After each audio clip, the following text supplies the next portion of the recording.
You have been given a quadratic equation. You're supposed to find a new quadratic equation whose roots are connected to the previous one. As in, for the given equation, you know the sum of roots can be found out by taking the opposite of the middle term divided by the coefficient of x square. Their product can be written as the constant term divided by the leading coefficient. So we have the value of the sum of the roots is positive 3 and product of the roots is minus 2. Question is asking you to find the quadratic equation whose roots are 3 alpha and 3 beta.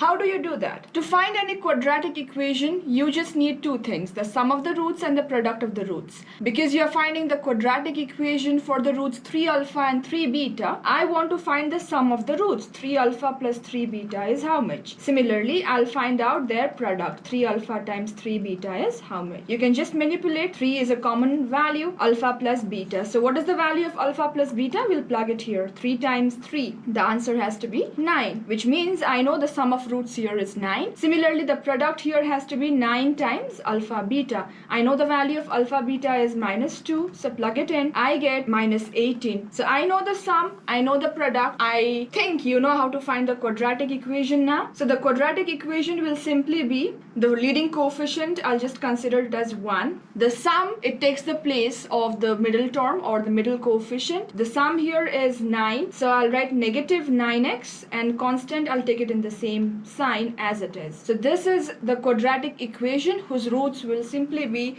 3 times alpha and 3 times beta, where alpha beta are the roots of the first equation given to you.